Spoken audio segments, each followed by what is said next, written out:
Good morning, Loganites. Today is the end of week 4 nurse practitioner school. Not my best week, I'm going to be honest. Some things have happened. So I know I left you off with some things were happening at work, had to do a bunch of stuff for school, and hopefully everything was going to come together. Well, some things got lost in translation. Let me start with school, because that's the thing that I just recently found out about. I have scheduled myself to be working 2 long shifts on Mondays and Wednesdays. I do school on Tuesdays, Thursdays, Fridays, sometimes Saturdays and Sundays if there's stuff that I still have to catch up on. In my head, I didn't have any due dates until Fridays. So that means as long as I look at one class Monday or one class Tuesday, Wednesday, Tuesday, Thursday, Friday, I'm cool. I'm in the clear because I've already covered myself because if at least I'm looking at all of my classes before Friday night, I will not have missed anything. That way I don't have to sit here and plan everything out. There's so much going on. I can just know that if I look at each syllabus by Friday and complete everything on those syllabuses, I'm good. Well, that's not the case. Obviously, this wouldn't be a story if that was the case because I missed a due date. She opened up, I'm gonna call it out. It's healthcare economics. I love economics. It's not a hard class. It's personal finance is a passion of mine. You need it so you can be able to do things. I don't know how I missed it, but the class opens up on Monday, and we had to have this thing submitted by Wednesday night, and then a reply to it submitted by Friday. I didn't even look at this stuff until this morning. Okay, today's Friday. I just completed everything for the week. I didn't look at it till Friday, and you know what? I saw the date was due Wednesday. So I had to email my professor and be like, hey, look, I messed up. Hopefully I don't get a 0. That would really suck because I've worked so hard. Moving on, right? You can only do what you can do. You keep going. I messed up, made a mistake. I'll be better next time. Remember, because failure is not an option. The other thing that's happened is I wrote this paper for epidemiology, and I did such hard work. I got my wife to look at it, my brother to look at it. APA format, all the English correct. I sent it in. It came back with a 90. And I was like, well, that's weird. And what sucks is all the APA format was don't put any personify. Don't personify in the paper. So when I put in there, it was like Jon Snow. The guy's named Jon Snow. Not like Lord of the Rings or Game of Thrones Jon Snow, but some other person named Jon Snow who cured cholera. I said, Jon Snow was right in the perfect time. He knew this was his moment. And she actually highlighted that red and said, no, this is not APA format. You don't know that he knew this was his moment. I was like, okay, cool. Then apparently I haven't been citing anything in the papers. My bad. I do the reference stuff, but you're supposed to cite in the paper. So it adds up even more. And it sucks because I'm not bad at epidemiology. I'm bad at English. Does that make you a bad practitioner? Or not even English, bad at APA. Oh my god, I can't write a research paper. I don't care. They've even said in our classes, it's a doctorate of nursing practice. You take other research and put it into practice. You're not here to do research. That is not what this DNP is for. That being said, apparently I still have to know APA very well.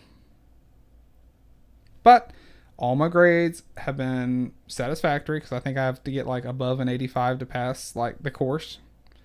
I've got 90s, 92s, and averages and everything. Or 100s, 92s and above and everything. So I'm good with that. It's just the fact that the parts I'm struggling with isn't healthcare. Because I'm passionate about healthcare. I'm not exactly passionate about theory or how to do APA. But I guess you got to take the salt with the sugar. Or the bleep with the sugar. You know what I'm saying. But anyways, I left off last week with the fact that I was having some issues at work. And the issues I was having, I'm going to be a little bit explicit in this. My boss is awful. She is terrible. And I've told that would be my manager, the charge nurse, if you want to call her that. I've told her this multiple times, like, hey, she's not treating you as the charge nurse well. Like, she's not doing you right. She's never here. She doesn't offer you support. And to give, like, a great example of it, like, it was just me there closing one night and 2 other techs. 30 minutes before close, they asked me to say, hey, Logan, are you going to go do the water? And I was like, well, I have no idea how to do the water. That's why you're here. They said, well, we don't know how to do the water. And credit to them, they got up and they walked back there and they started reading the policies. Well, this said manager is there. And she walks out and she says, hey. And I say, hey, will you go back there and help them figure out how to do this water room? Because they don't know how. Or will you show them how to do it? She goes, I don't know how to do that. It's like, well, what do you mean you don't know how to do that? She goes, I have no idea how to do that.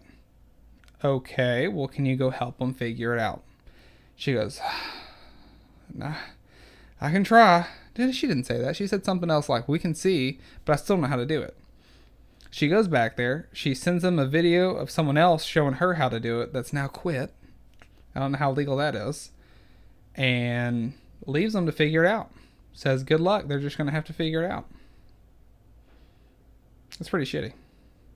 So anyways, it's that kind of stuff over and over again where she just doesn't do what she's supposed to be doing.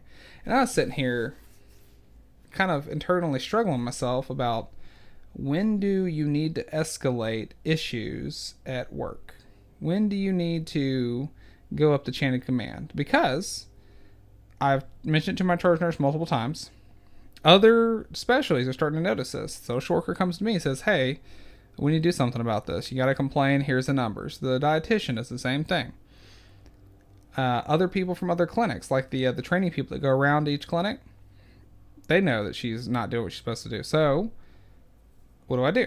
Well, my manager had asked me at one point. She goes, Logan, how's everything going? This was like 4 months ago. Keep in mind, I've only been here 8 months. Not even 8 months yet. She, about 4 months ago, she goes, how's everything going? And I said, well, manager, I feel like the issues that you're having at this clinic would magically disappear if you were just here while it's open. So Mondays, Wednesdays, and Fridays, be here 8 to 5. And she sent this long text message back to me about basically just putting the blame on everything but her. And that was kind of the last moment that I talked to her, to be quite honest. Like, you don't need to, you've lost all my respect. It's going to be hard to get that back. But I've addressed it once.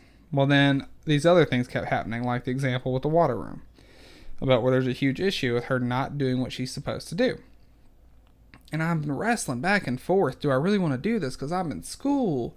I'm only 2 days a week. I don't want to start anything. I don't really want to have to follow up with anything. Like, this is not my forever home, but it does affect patient care. So, lo and behold, the corporate came in and audited them on the day I wasn't there. So the regional director and a bunch of safety people came in and audited them and found a lot of things wrong. Okay, to the credit of the due, found a lot of things wrong. From that point forward, they came back in the next Monday when I was there. The head safety person did. And she gave us this whole spiel about what was happening wrong, what do we need to do differently, how can we improve. And at the end of it, she asked, hey, does anyone have any questions? And of course, I said, hey, I actually have a question. How often are we supposed to see our facility administrator? And everyone walked away. Why do I have to be the one to ask this question? I'm not there full time. Why am I the one that's having to address this? The phones are going off, guys. Someone needs to turn off their damn phones. So I asked the question. And then everyone walked away. The safety lady looks at me and goes, I think I know what you're talking about. I go, I hope you do. She goes, are you talking about how much time your FA needs to be in the clinic? How much time she needs to do behind the scenes? I went, just in general. I don't see her but maybe 4 hours out of every 36 hours I work here. And that's being generous. In the office, not on the floor. She never comes out on the floor. She goes, well, we addressed some things Friday, and she said that she sometimes works the floor. I looked at her straight in the eyes. I said, she's a liar. That is not the truth. Because it is not. And that is a lie. And she said, okay. And I told her the example about the water room. I told her a few other examples. And she was like, oh, God, I'm going to go have to make some phone calls. And I was like, good. Like, good. Thank God. Thank God. Someone actually cares. It's not just me that thinks this is crazy. Because I've worked all these other healthcare jobs. This is crazy. This should not be allowed. Lo and behold, so that was, say, Monday? Wednesday, I come back in there, and I guess they gave the manager a good reaming because she was there from 7:30 in the morning to 5. She's never been there a minute before 10 a.m. A minute. That clinic starts working at 5. The people get there at 4 to start setting everything up. I haven't seen her since 10 a.m. So I guess the whole point of this is, like, don't be afraid to escalate things when it involves patient care. Because I followed the chain of command multiple times. I steadily escalated it up. And luckily, because I hate doing stuff over the phone. I hate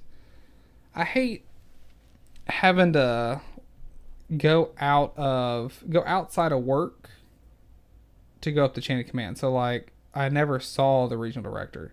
That was the first time I saw anyone from, like, corporate levels to be able to talk to about this issue. It's just, I don't like it.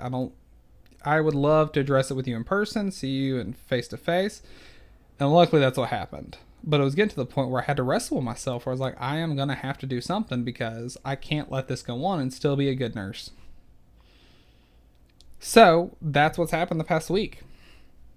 School got away from me. Man, school got away from me. I think it's because I was out of town this last weekend. That was kind of just like threw a wrench in everything. Because we got back late Sunday, and then you roll into work Monday. You're catching up Tuesday. Wednesday's work again all day. Because I work 12s to 14s. Because it's dialysis. And it threw me for a loop this week. I can't believe I missed a due date already. But hopefully it works out. Hopefully it works out, guys. Oh, I also want to throw in here. Remember, if you're in the same position as me and you're watching this like years down the road, make time for your family. Logan, make time for your family. You need to do it. You can't just be working all the time. It's tough, it's rough, but you can do it. Loganites, remember, always keep your corn on the cob.